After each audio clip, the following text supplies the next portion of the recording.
You are now listening to the fastest show on iSports Radio. My name is Daryl Kinsey Jr. Welcoming you to another lap extra mile for today, July 29th, 2021.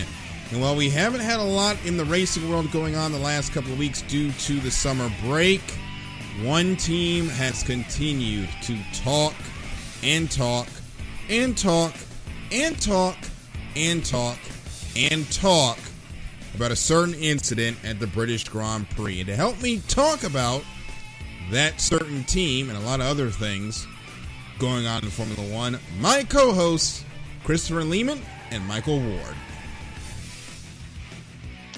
How's it going tonight? What's going on, everybody?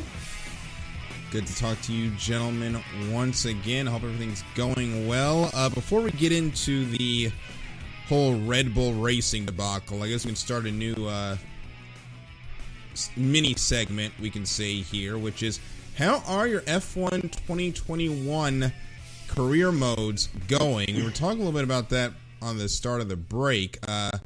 Michael seems to be doing well. Christopher, not so much. So, guys, how are those career modes coming? It's my career mode is like Red Bull's reputation right now. It's I'm kind of stuck developmentally. I forget where I'm at. I'm loading it up right now. But I had a really bad qualifying, so I'm stuck deep in the field, and my performance, like going into, you know how you have to choose new rivals once you beat your last one. Yeah. So, which sucks because I did really good right up at the last race where I beat Kimi Räikkönen. He was my rival at the time, and now I'm up against Sergio Perez. And oof. But I'm telling you, he was the most realistic option I had of winning. Okay, so I'm at the Dutch Grand Prix. So this track is difficult with my car. I can't get the setup right, and I qualified with a setup that I thought would work. It sucks, so I'm stuck with it. And yeah, I've restarted the race like 5 times, and I can't even get a top 10, and Perez has finished 4th all 3 times. Oof. So I think I just got to bite the bullet, finish how I finish, and move on. What about you, Michael? Well, right now I am in Alpine, and I just replaced Esteban Ocon. Esteban Ocon has been demoted to Williams. Alpine felt like I could do a lot better job than he has this season, and so they have done a insane mid-season switch to bring me to Alpine, and so far it's working out. I qualified 5th at Monza, doing pretty good, and it's raining here in Italy, so I am not that good in the rain, so I'm praying that it dries out. But, hopefully I can bring some good points home for the Alpine guys. I had to do Monaco in the pouring rain, and it was impossible. I couldn't stay. I couldn't go like a lap without smacking the wall. Yeah, my race started in the pouring rain, but now it's in intermediate conditions. Oh, mine was like downpour the entire race. I have avoided the rain. Well, I had a rain race at France, but thanks to the old player engine failures, I didn't get to finish that race. It was going fine. I ended up having to turn those off because, and I explained this last week, because my engine then died at Austria. I'm like, okay, these are turned off for a while, because I actually want to, finish races. So I'm getting ready to do the British Grand Prix. Haven't had a lot of time to play this week because we've had some intensive stories this week that I've had to deal with. So I've gotten those out of the way now. So I have a couple of days to myself. So I'm going to probably race that event once we get done with the show. I'm starting 9th on the grid at Silverstone. Hopefully we won't have any turn 1 incidents like the one we're about to talk about, but we will talk about that more next week. Is after this, Formula One is off on their winter break, and we'll get NASCAR and IndyCar back, so at least have something to talk about. But let's go ahead and get into this.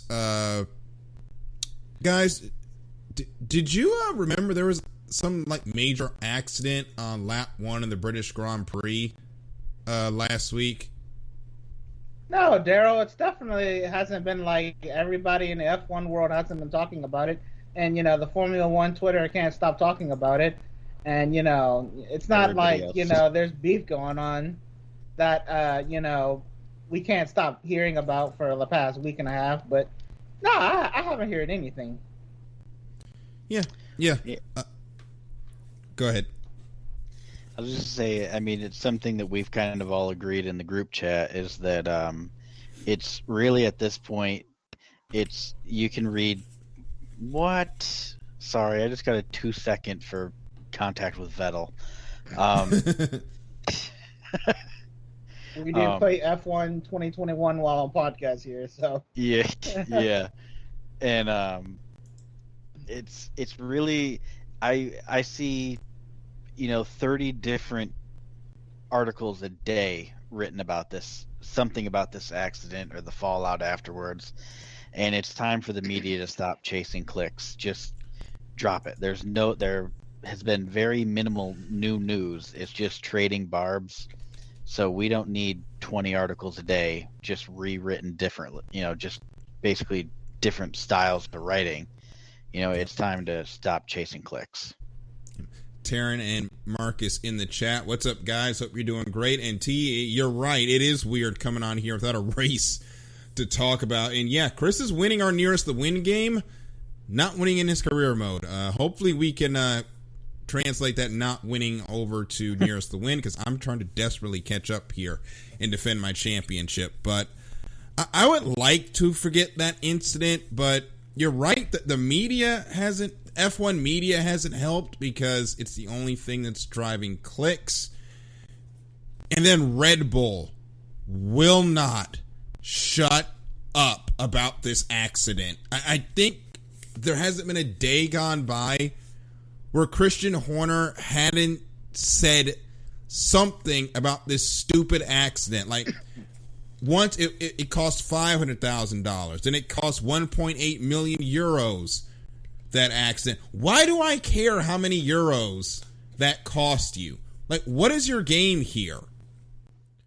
And then they then they decide to push the challenge of the 10-second penalty to the FIA. They told them to get lost today, and this is the one that took me over the edge.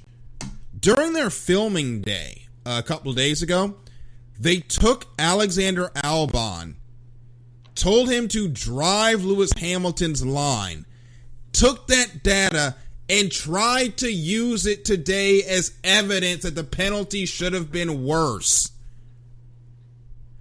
Now, let me tell you something. I was a lot more sympathetic last week towards Red Bull. Now I'm over it. Now I just want you to shut the you-know-what up and focus on the race this weekend, because I'm tired of hearing about it. It was a racing deal, and y'all are acting like Lewis went out there with the express intent purpose of killing Max Verstappen. If they could have asked the Silverstone Police Department, whoever the heck does police out there, I'm not from Great Britain, to open a criminal investigation into Mercedes and Lewis Hamilton, they would have done it. And I think we're all over it at this point. Yes, it sucks. Y'all lost points. You lost money. Give it a rest. Seriously. I believe they're called constables, Daryl. Yeah, I'm not from Great Britain. So, yeah, they would have probably called Scotland Yard in, too, to find evidence at this point. I'm over. Probably MI6, too. Let's get them all in there. Just, oh my gosh. And yeah, Mercedes. Go ahead. I was just going to say, I think it's a conspiracy theory that I came up with today, but I think this whole thing is about trying to get accident damage to not count against spending caps. I think they're trying to get it so that way, this type of accident where in their eyes there's very questionable fault, and by questionable fault I mean they think it's no fault of their own, and I think they want to get this so that it should not count against their spending cap, and it would set precedent later on, especially in the new seasons coming up, when they're going to need to really, they're going to they will be behind the development curve because they're putting everything in this season. And I just think that there's something bigger going on than just this accident. I definitely do think they're trying to get the accident damage out of the spending cap, but this is not the way to do it. And we were thinking, maybe Mercedes is playing along, but I think we're to the point, and especially with this statement that Mercedes put out, that I'm going to read here. They put this on their Twitter earlier this afternoon. The Mercedes-AMG Petronas F1 team welcomes the decision of the stewards to reject Red Bull Racing's right of review. In addition to bringing this incident to a close, we hope this decision will mark the end of a concerted attempt by the senior management of Red Bull Racing to tarnish the good name and sporting integrity of Lewis Hamilton, including in the documents submitted for their unsuccessful right of review. We now look forward to going racing this weekend and continuing our hard-fought competition for the 2021 FIA Formula One World Championship. Now, remember back to last week, it got really personal with the comments that Christian Horner and Helmut Marko were throwing out towards Lewis Hamilton over what, again, was a racing incident against two guys not backing down and trying to win the championship. And guys, I read that statement and it just sounds like Mercedes is done with this and they are ready to move on. That's what it feels like, or past ready to move on. Yeah, I can't imagine so. I mean, I'm still on the same fence as you, Daryl. I say this was a racing incident, and Red Bull and the media are just making it seem like it's so much more a big deal. It's really not. People race hard all the time in motorsports, and sometimes crashes happen. I don't think this should continue any longer because, honestly, you're dealing with two very fast drivers who want to win, and they're not going to back down for anyone. So the fact that this is continuing on longer than it should is kind of, like Chris said, I feel like there's more to the story. That's the only thing that I can come up with for why this is still in the cycle, why Christian Horner is still saying stuff, something every day comes out about something new that, somebody said. And my only thought is that they are trying to push something larger than this accident. And, I think it was actually Daryl was the one that said, I wonder, 'cause I thought there was something else about it. I wasn't sure. But Daryl was the one like, oh, it might be against the spending cap. And I was like, wait a second. Yeah, that makes a lot of sense. And I just think that there's a bigger play here. I think eventually, and it won't be immediately, but I think eventually it's going to come to light where Red Bull comes out and says like, hey, look, the FIA will announce some change. And Red Bull's going to say like, hey, look, we looked like total D-bags in the media for a while, but this change for the better is directly as a result of us.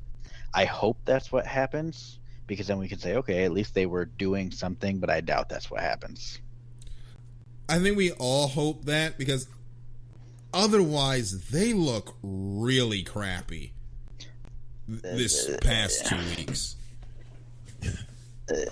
It goes beyond like a kid throwing a temper tantrum. This is, it's unfathomable the immaturity that's taking on, and this is coming from somebody who likes Red Bull, and Max Verstappen.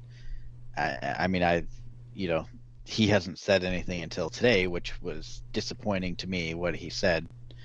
But this is definitely seems like more team politics than driver politics, which is kind of why I think that I'm convinced that there's something bigger going on than just the accident as an isolated incident. I agree with you. I was not happy when Max Verstappen came out and said something, because, like, dude, just give it up. Like, it's frustrating that we're still sitting here talking about this, and I guess it gives us something to do because there were no races other than H1 Unlimited this weekend for the unlimited hydroplanes, but I don't want to talk about this accident anymore. Like, and it got us thinking about this weekend at Hungary. We know this track is extremely tough to pass on. Lewis has been really good here. Max wants to get the points back that he lost at Great Britain. If these two start on the front row and go into that turn one and they both don't make it out, or God forbid Max Verstappen doesn't make it out of that turn because they touched, delete Twitter. Just delete Twitter from your phone. Like, for the next month. Yeah, it's good. If not longer. The summer break is next. This was 2 weeks of this. Can you honestly see a month of Red Bull complaining about another Mercedes accident? Goodness no. They might take the tank Nicholas Latifi was on and try to take out the Mercedes headquarters.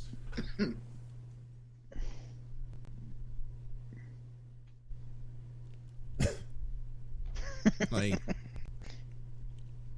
it's not going to be good. It's really not. And this should be a fun race, but unfortunately it is caught up in politics of the two teams fighting for the championship. And of course, we've got other things in the championship to deal with as we go into the point standings.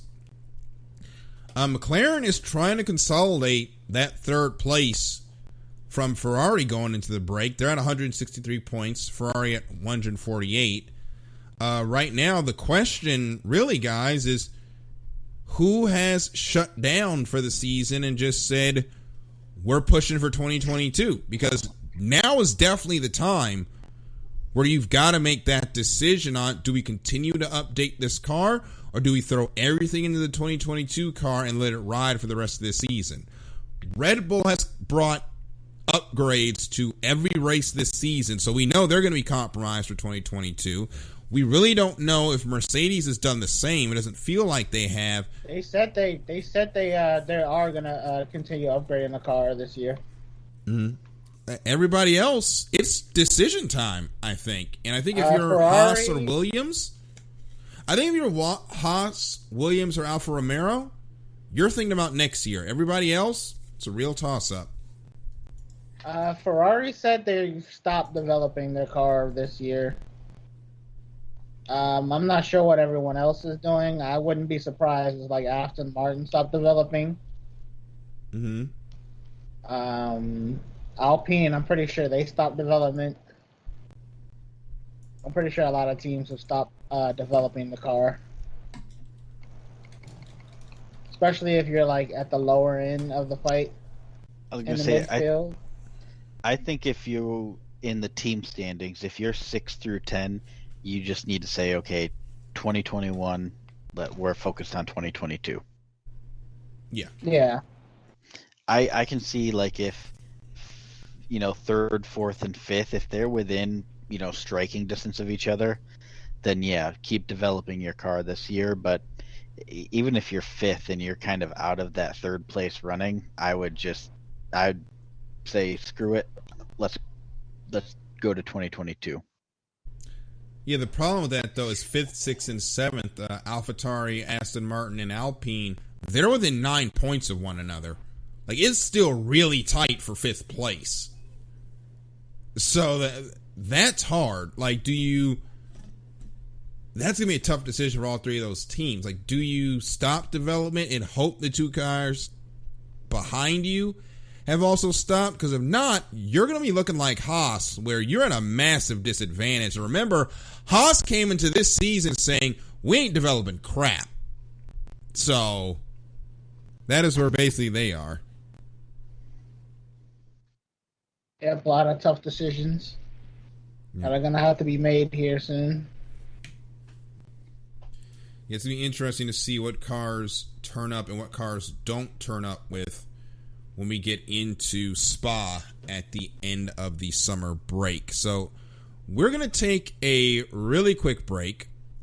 When we come back, we're going to talk about H1 Unlimited, talk a little bit about the season at large. It's going to be a briefer episode of the Extra Mile today, just with the fact that there hasn't been a lot of news out of the motorsports world this week. IndyCar and NASCAR still on their summer breaks, and we've talked about at length things with Red Bull. But before we go, of course, folks, we got to thank the Southern California Warriors semi-pro football team.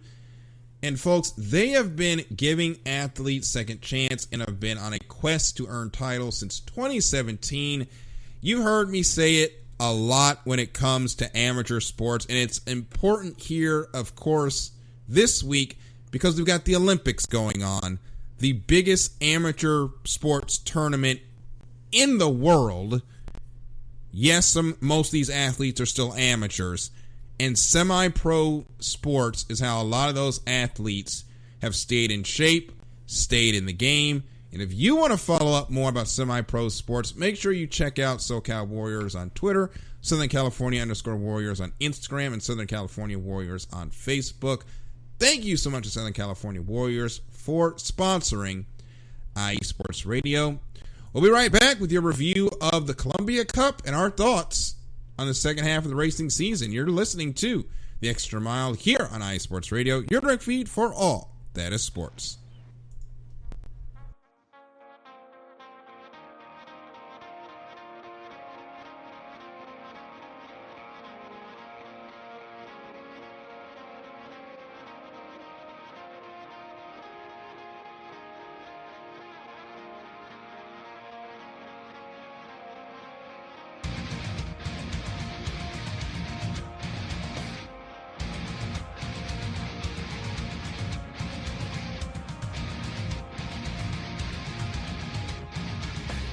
Hey sports fans, do you like wine? Well, we've got the show for you. This is Let's Wine About Sports, a show where we talk about wine and sports simultaneously. From the classic Cabernet Sauvignon all the way down to the grapes that you've never even heard of before. Oh yeah, we cover it all. And we'll talk about a little bit of sports as well. Football, hockey, collegiate, women's sports, it doesn't matter. We're going to talk about it all, and we're going to whine about it all.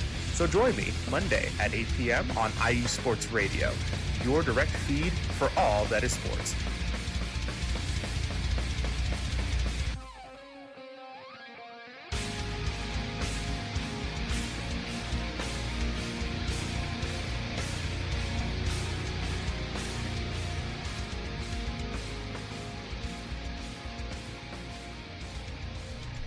And we're back here on the Extra Mile on IE Sports Radio, your feed for all that is sports. And folks, we are now one race away from the end of the H1 Unlimited season. They had their big blow-off event at Tri-Cities, the Hapo Columbia Cup, round 3 of the season. Corey Peabody and Pinnacle Peak Consulting, the U9, taking the win in the final. They're his first career win. And guys, that was a race where a lot of boats got beat up. The Miss Home Street did not have a good start. Jimmy Shane was running 5th, but I ended up picking up a couple of positions because the Miss Ace Hardware, the only piston-powered boat in the field, broke, had an engine issue. The U12 Graham Trucking actually sheared a piece of the propeller off the boat. That boat did not finish. The U40 had issues with its wing. The U11 J&Ds also had issues with its wing. The Miss Tri-Cities, which was running 2nd, also got beat up. This race was pretty much, this final was the equivalent of what's left of cars after a restrictor plate race at Daytona or Talladega, there was a lot of H1 Unlimited carbon fiber left in the Columbia River over this past weekend, especially on Sunday, and it just shows how strong the field is. It's been a very even fleet of H1 Unlimited boats this year, and because of that, everyone's pushing a little bit harder, and it's breaking some pieces. It's breaking a whole lot of boats. Thankfully, people have gotten hurt, and we're going to go into San Diego in a month with some boats that are going to be repaired. They're going to have plenty of time to do it, but yeah, there was a lot of damage done this weekend. Also got to give a tip of the cap to the U11 J&Ds. They did end up winning a heat. They won it on the trailer due to a violation by one of the other boats, but they were strong this week, and they've been plugging along with that ex-Budweiser hull. They've got the T4 that the old Budweiser team used to use. They got that boat fixed up and modified, obviously, for modern use, and it's really showed this season. Also had another weird issue on Friday that prevented boats from running, and I'm going to send you guys this photo. All the running on Friday was basically washed out because of that, and for those folks that can't see it, there was a massive raft of grass and milfoil just it flowed down the river and got stuck in the backstretch, and they had to physically go out and try to cut it up so that it would flow down the river and out of the racetrack. And the reason they did that is because the last thing you want is that stuff getting tangled in a propeller while a boat's going about 150, 160 miles an hour down the backstretch. And I sent you guys a photo. I've seen a lot of stuff stop a race. I've never seen grass stop a race quite like this.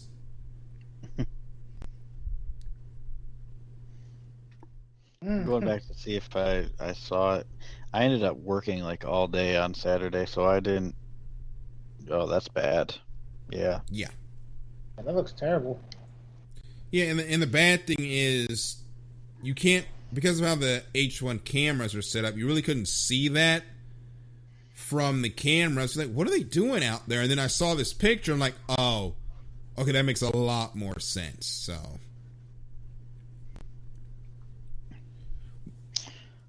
So, what you're saying is there was a debris caution. Yeah, basically a literal debris caution. And that's probably one of the strangest debris cautions that I've ever seen. Now, did they then say that H1 put that caution flag up so that Mickey Mouse could win, or so the Star Boy could get a Mickey Mouse win? Thankfully, no. We didn't have any of that dramatics over the weekend. That's good. Yes. So that is our H1 Unlimited update. We don't have updated point standings just yet. They're tabulating everything. We'll find out before we head out to San Diego. But the U1 is on the cusp of holding on to their championship that they won in 2019. Of course, it's going to be a lot shorter show this week. So before we do Nearest the Win, just want to get your guys' quick thoughts. What are you looking forward to on the second half of the racing season? Michael, you can go first. Honestly, silly season for Formula One. I want to know who's going where, who's going here, who's going to make the step up to Formula One. I want to see what's going to happen with NASCAR too. Like I know some seats have already been confirmed, but there's going to be a lot of swapping around at the end of the season. So I'm looking forward to silly season the most. We didn't talk about it, but we probably should, because George Russell wanted to have his contract set before the break, or have his seat for next year settled. Did you guys see that video I sent you today? The reporter ask Yeah. him about he said, what did Toto say? And he just starts laughing. He goes, you make it so I can't even keep a straight face. Like, I I think saw he that. got the news. I think he got the news today. What he's going to be doing next year, and I think he's happy about it. I think he's moving on to Mercedes. That's the only decision at this point that makes any sense. I don't see them keeping Bottas for another year. I just don't. Now, did you see? I think that I saw, and I could be wrong today, but I thought that I saw somebody had linked him to Alpine for next year. I could see that. That would suck for Esteban Ocon. Yeah. Well, no, they can't. They can't move Esteban Ocon out. He just signed a contract extension. They can't let him out. All right, so that'd be Alonso then. That'd be leaving, but I don't think Alonso came back for a cup of coffee. So I don't see that being a thing. Yeah, I don't. That's just one of the names that I saw was it was definitely Alpine. Like, I know that's the name that I saw. I mean, it might have just been somebody speculating out loud and getting it completely wrong, but that's what I saw anyway. But it'll be interesting to see where Bottas ends up if he doesn't want to go to Williams. Go to WEC or IndyCar. Shoot. He might be driving the second Trackhouse car for all we know. That would be Valtteri interesting. Bottas to Trackhouse Racing. Did you, not to go off too much, but did you see that Justin Marks said that the Indy 500 is not out of, like, that's something that they've had talks about? So Trackhouse might go IndyCar racing.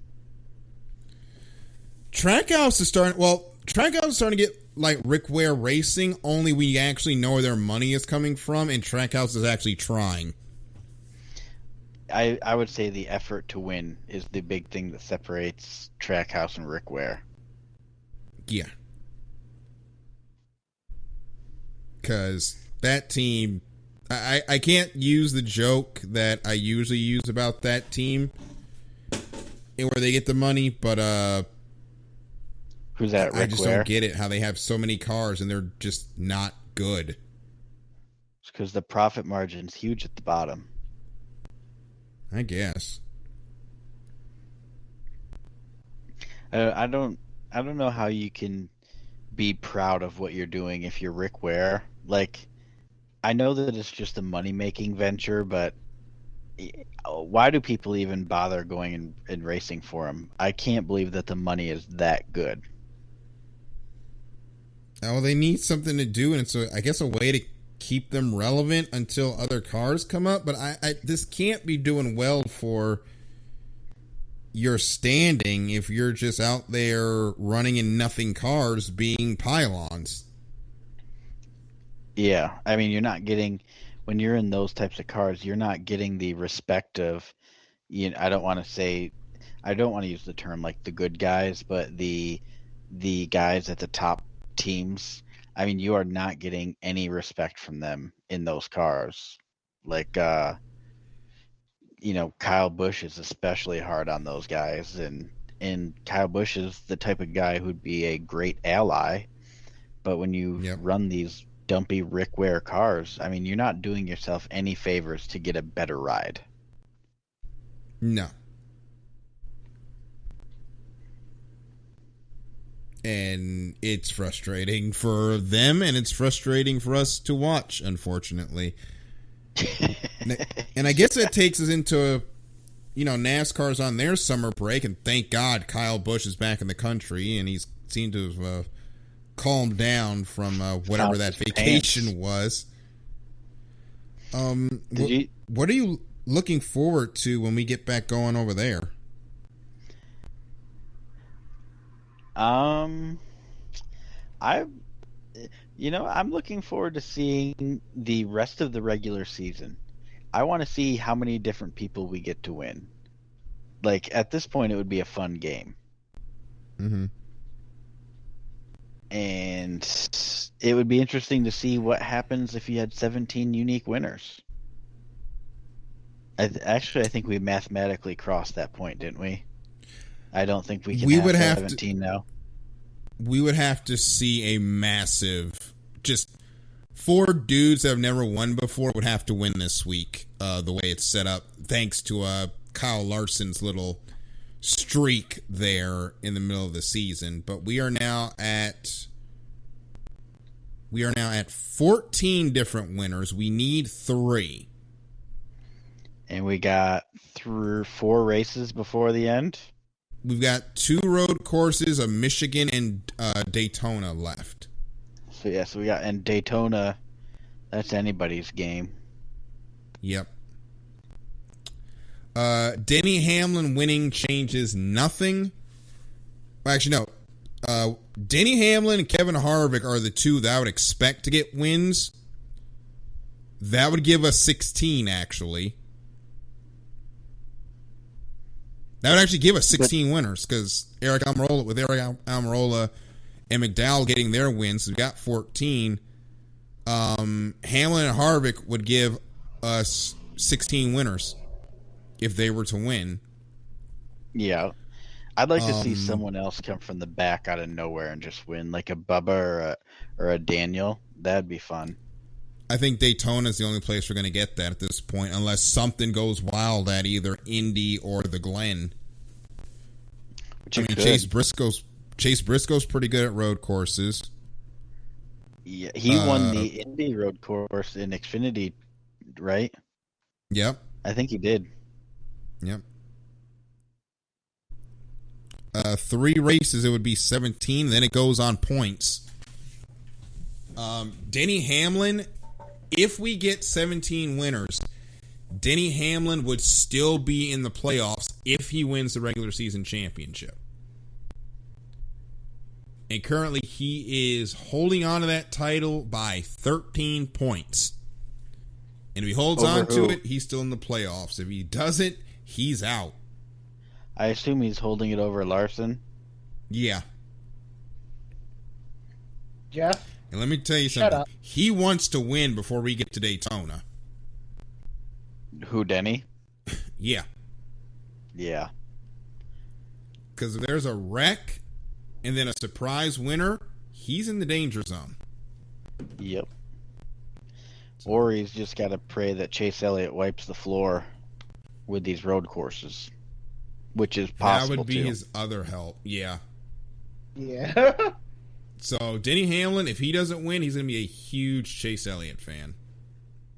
Or, I mean, even Kyle Larson too. I mean, he's won a road course this year. Christopher Bell. I mean, there's quite a few new. I don't want to say new faces to road courses, but winners we didn't expect to see on a road course this year. Christopher Bell and Kyle Larson. Yeah, I think they're starting to catch up to Chase a little bit, but it's going to be a fun second half of the season. We've also got Nashville coming up with IndyCar. They'll be coming back soon. That is a championship that has been tight all year long. I can't wait to see what they do on the streets of Nashville. And we'll talk a little bit more about that next week. But, fellas, it's time to get on out of here. But first, we've got to pick nearest the win. We've only got one race this weekend. That is the Hungarian GP. Who you got? Do you know who I picked last time? Was it Verstappen? I think it was. I think it was, yes. Because I was awful full of myself too. I was like, "Oh yeah, this is a walk away." Yeah, I picked Hamilton. Well, aren't you lucky? Get dunked, son. Oh, sorry. You know what? I'm going to protest 2 weeks ago nearest the win, Matthew Owens. I need to. Is it Owens that runs that? It's Matt White. Matt White. I'd like to formally protest Daryl's points from last 2 weeks ago. Oh God! So I'll hit you in the DMs. He'll get a laugh out of it too. I'm gonna. He will. I'm gonna tweet him like right now because I saw he tweeted about it earlier. Oh God! I'll tell you how it goes. I'll send you a screenshot. I'll text you a screenshot or something. Okay. Who do I want to pick?